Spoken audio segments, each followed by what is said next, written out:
YouTube channel BS entertainment Jharkhand में आप सबों का अभिनंदन है, स्वागत है। तो मित्रों, मैं एक ऐसे स्थान पे पहुंच चुका हूं जो सिमडेगा ज़िला के बानो प्रखंड अंतर्गत एक गांव है जिसे केतुंगा धाम के नाम से जाना जाता है। और जैसा कि सभी लोग जानते हैं कि केतुंगा धाम में एक बहुत ही प्रसिद्ध, बहुत ही प्राचीन जो स्वयं निकला हुआ एक शिवलिंग है और बहुत विख्यात मंदिर है।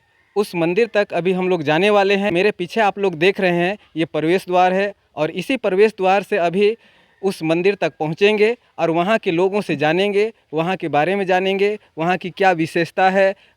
ये सभी बातों को अभी हम लोग अपने चैनल के माध्यम से कवर करने वाले हैं, तो आप मेरे चैनल पे बने रहें।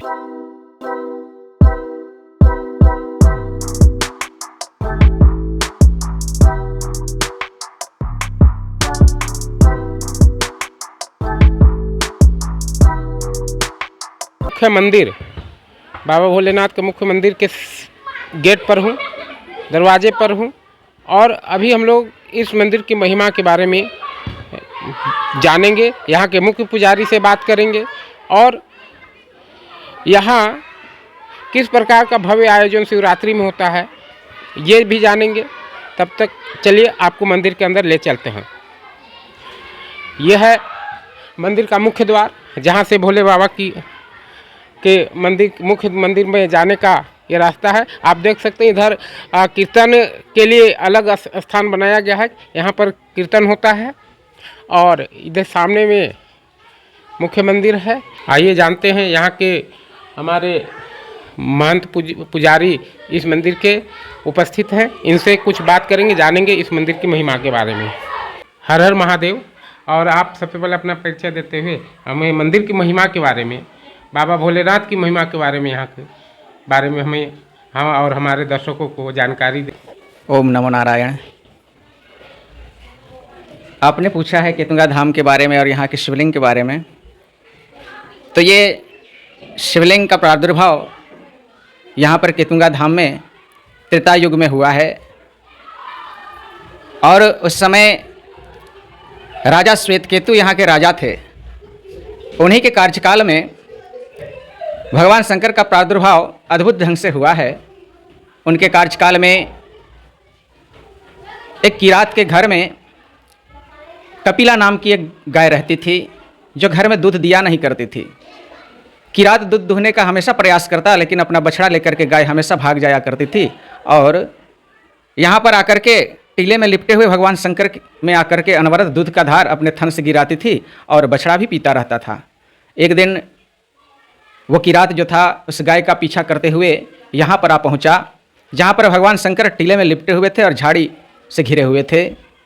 आकर के वो किरात यह दृश्य को देखा तो बड़ा विस्मय हुआ और क्रोध उत्पन्न हुआ उसके मन में, और हाथ में कुल्हाड़ी लिए वह आया हुआ था। जैसे ही कुल्हाड़ी लेकर गाय को मारने के लिए वो अस्त्र उठाया, वैसे ही भगवान शंकर प्रकट हो गए और उनका क्रोध इतना तेज था कि भगवान शंकर का तीसरा नेत्र खुलने के चलते वो किरात जलने लगा।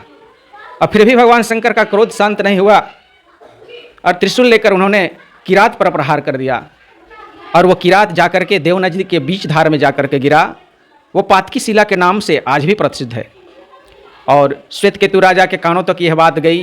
राजा श्वेतकेतु भी स्वयं आकर के भगवान शंकर का साक्षात दर्शन किए और भगवान शंकर से उन्होंने करवत प्रार्थना की कि प्रभु जगत के कल्याण के लिए आप यहाँ पर सपरिवार निवास करें। उसी समय से भगवान शंकर यहाँ पर सपरिवार निवास करते हैं और जगत के कल्याण के लिए उन्होंने करवत प्रार्थना की थी भगवान शंकर से कि निसंतान को संतान प्राप्ति हो। गौ की रक्षा के लिए यहाँ पर उनका प्रादुर्भाव हुआ और गौरक्षनाथ नाम पड़ा और एक बछड़ा और गाय की रक्षा किए। इसलिए निसंतान दंपति जो भी निसंतान हैं वो यहाँ आकर के निसंदेह ही अपना मनोकामना पूर्ति कर सिद्धि प्राप्त कर लेते हैं।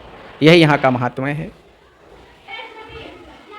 तो आपने जाना यहाँ के महंत जी से कि यहाँ पर भगवान शिव का प्रादुर्भाव कैसे हुआ, यहाँ पर कैसे प्रकट हुए थे और क्यों हुए थे, और ये भी जाना कि यहाँ पर जो भी निसंतान दंपति अपनी मनोकामना लेकर आते हैं वो पूरी होती है। साथ ही यहाँ का प्रसिद्ध महाशिवरात्रि का मेला और सावन मेला सावन के माह पर बहुत सारे श्रद्धालु भक्त यहाँ पर आते हैं जलाभिषेक के लिए और अपनी मनोकामना पूरी करने के लिए। ज़रा उनके बारे में भी हम यहाँ के महंत जी से आग्रह करेंगे कि उस पर प्रकाश डालें।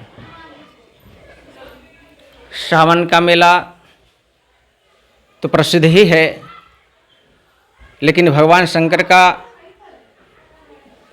यहाँ पर जो स्वयंभू प्रकट हुए हैं उनका सबसे ज़्यादा उड़ीसा तरफ इसका प्रचार ज़्यादा हुआ, क्योंकि सम्राट अशोक के कार्यकाल में कलिंग उड़ीसा था और यहाँ से उड़ीसा का दूरी सामने है, इसलिए सम्राट अशोक का लास्ट पड़ाव भी यहीं पर है। आखिरी छावनी उन्होंने यहीं पर बनाया था केतुंगा धाम में, जहाँ पर अभी हम मंदिर में स्थित है खड़ा हैं। यहाँ से ½ किलोमीटर दूर में सम्राट अशोक का यहाँ पर छावनी था और भगवान गौतम बुद्ध का बहुत सुंदर मूर्ति भी है वहाँ पर। और उन्होंने बौद्ध धर्म छोड़ करके पुनः सनातन धर्म अपनाया और भगवान शंकर के सामने शस्त्र त्याग दिया, और इस तरह से उड़ीसा के तरफ इसका प्रचार प्रसार सबसे ज़्यादा हुआ। केमझर राजा भी इनका प्रसिद्धि प्राप्त कर चुके हैं उड़ीसा के, और उनके घर में भी भगवान शंकर का केतुंगा धाम गोरक्षनाथ बुढ़ा महादेव का कुल देवता के रूप में अभी भी पूजा होती है। इसलिए उड़ीसा की तरफ इनका प्रचार प्रसार ज़्यादा हुआ और सावन में सबसे ज़्यादा भीड़ उड़ीसा की रहती है। बाकी क्षेत्र से भी लोग आते हैं, जैसे छत्तीसगढ़ हुआ, इधर खूंटी, रांची, उड़ीसा, प्रत्येक तरफ से यहाँ पर आते हैं और काफ़ी भीड़ रहती है। सावन की महात्म्य तो और क्या बताऊँ, सावन की महात्म्य तो बहुत ही है। बहुत बहुत धन्यवाद यहाँ के महंत जी को।